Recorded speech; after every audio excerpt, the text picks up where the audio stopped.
for my benefit. I get nothing out of the deal. I share information to try to save this damn country. And I realize most of that work has been for naught. Because people take that information and they do whatever they want with it. Most of the time they flush it right down the toilet. Goes in one ear, out the other. You wonder why they even take the time to listen to the show.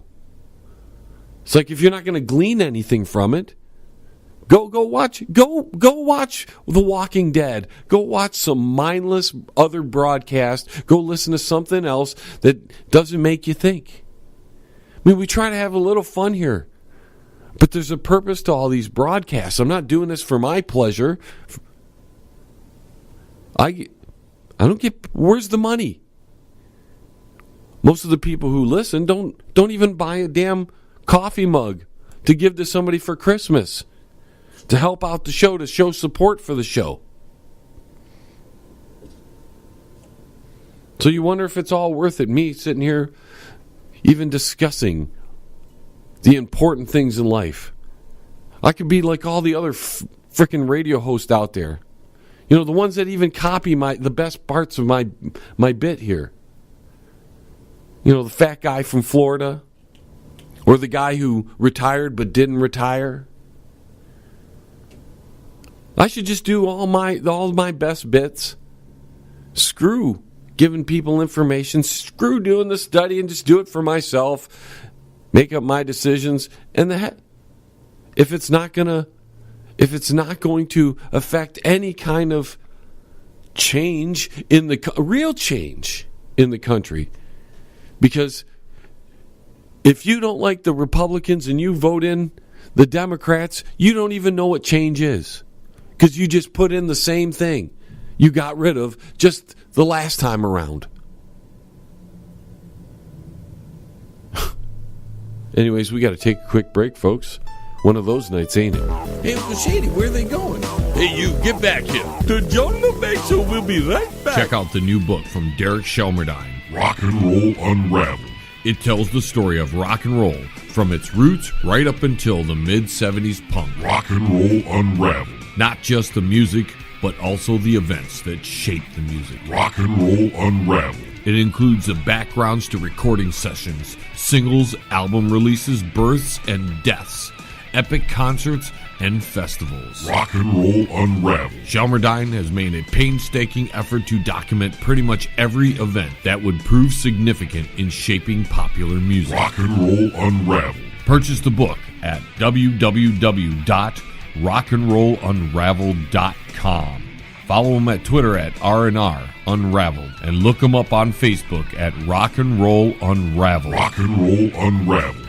By author Derek Shelmerdine. Available now. Hey, man, you're listening to the John LeBang Show, man. The place where chronic brain cell rejuvenation happens. Feel like you're getting any smarter yet? Yeah. You know what boggles my mind? Why doesn't the American people get it? What is so hard to understand that the two-party system is just one system that keeps you trapped and only divides you? I mean, this is supposed to be the United States, but we don't have that. We've long since had a united country. The last time may have been during 9/11. That's when we were united after somebody had whacked us really hard, got us into a war. We were so united. Yet ever since then, we've created our own tragedies. We've listened to a mainstream manufactured news that will report one president one way and another president a completely different way. Did you see the Acosta thing? The news conference the day after the election with President Trump? That was appalling. Challenge you on one of the statements that you made in the tail end of the campaign in the midterms. That here we go. If you don't mind, Mr. President, that this caravan was an invasion. As you know, Mr. President, I consider it to be an invasion. As you know, Mr. President, the caravan was not an invasion. It's a group of migrants moving up from Central America towards the border with the U.S. Thank you for telling me that. I appreciate it. Why did you characterize it as such? Because I consider it an invasion. You and I have a difference of opinion. But do you think that you demonized immigrants in this election to try to keep? I want them to come into the country, but they have to come in legally. You know, they have to come in, Jim, through a process. I want it to be a process, and I want people to come in, and we need the people. Your campaign. Wait. You know why we need the people, don't you? Because we have hundreds of companies moving in. We need the people. But your campaign had an ad showing migrants climbing over walls and so on. That's true. But they weren't actors. They're not going to be doing that. They weren't actors. Well, no, it's true. Do you think they were actors? They weren't actors. They didn't come from Hollywood. Right. These were people. This was an actual. It happened a few days ago. And they're hundreds of miles away, though. They're hundreds and hundreds of miles away. That's not an invasion. Honestly, I think you should let me run the country. You run CNN. All right. And if you did it well, your ratings would be much better. If I may ask one other question, Mr. President, if I may ask one other question, are you worried? That's enough. That's enough. Mr. President, I was going to ask one of the other folks. That's enough. Pardon me, ma'am. Mr. President, that's enough. Mr. President, I had one other question, if I may ask, on the Russia investigation. Are you concerned that you may have? I'm not concerned about anything with the Russian investigation because it's a hoax. That's enough. Put down the mic. Mr. President, are you worried about indictments coming down in this investigation? Mr. President. I'll tell you what, CNN should be ashamed of itself having you working for them. You are a rude, terrible person. You shouldn't be working for CNN. Go ahead. I think that's unfair. You're a very rude person. The way you treat Sarah Huckabee is horrible. And the way you treat other people are horrible. And I'm so glad President Trump told that guy off. Even though at this point, I have no faith in any of these politicians. I have no faith in Trump in getting anything done, especially since the American people still play the two-party game. It was just a few years ago the Democrats weren't good enough. So we replaced them with the Republicans. And I thought to myself, maybe these people are going to get it. Maybe these people are going to get it because they elected Donald Trump, an apparent outsider. But the very next election, you get rid of those people you put in, and you put in the party you just got rid of. Because that's going to work, right, America? Why don't you get it? And the reason the country's falling apart is because you play these games. You go into an election without a plan. Your plan is, I'm going to vote out all these people. Or I'm going to vote for all these people. That's not a plan. You want balance in the government? You need to remove the two parties that have held power for so long. If you think the country is going in the wrong direction, it's because of the two parties. And if you sit home and do nothing about it, you're of no consequence to the equation anyways. But what's worse is the people who continually go between. You can only be Democrat or you can only be Republican. And you don't have a plan on how your country should be. But your enemy does. The two parties do. Especially the dirty, divisive Democrats. They have a plan. It's an awful plan. It's a division plan. It's a destructive plan. It's a plan that pins this group against that group. They take the individual, they destroy them, then they segregate that person into a group. Then they come to you after they've done all this to you, and they say, well, they're going to help you. Just join the party.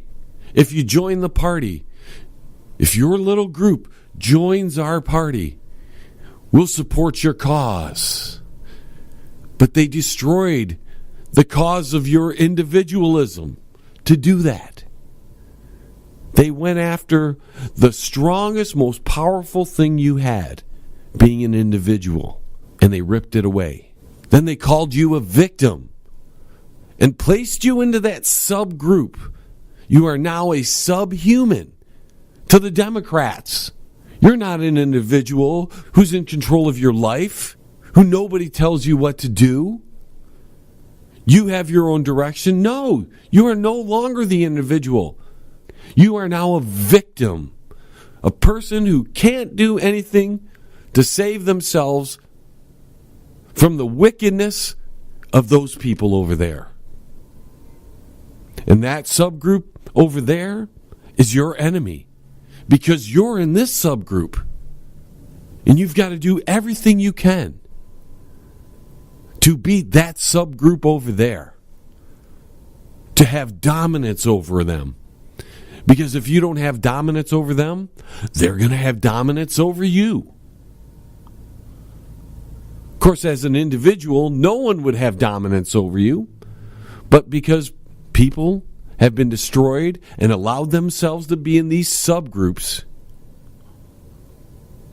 now you're at the will of that subgroup, and you have enemies that subgroup has. Isn't that interesting, folks?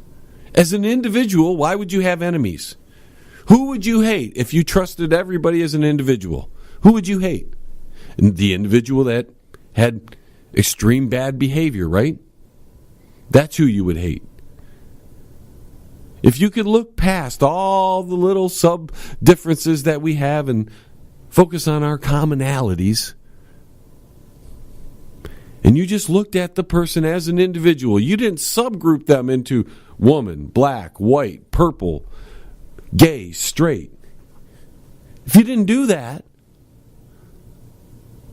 and you judge the person by their character and their behavior, we wouldn't have all the conflicts between these subgroups now, would we? But the Democrats, who highlight every one of these subgroups, they can't have individuals. They can't have people who think for themselves, who are self-reliant and responsible. Because that takes away all the power of that party. Why the Republicans hold anybody, I just don't know. I think it's the people who want something different and who cannot adhere or believe in what the Democrats are doing. So they automatically just go to the Republicans because they think that's all that there is. And then we fall into this left-right thing. And here in America, because people don't know history, it's unfortunate, but they don't know history. Here in America, they think that the right wing is the same kind of right wing that was in Nazi Germany. So they call the Republicans Nazis, right? We've heard that many times. The Republicans are Nazis, racist, blah, blah, blah, blah. Except I rarely hear the Republicans ever bring up race in any debate unless they're being forced to talk about it.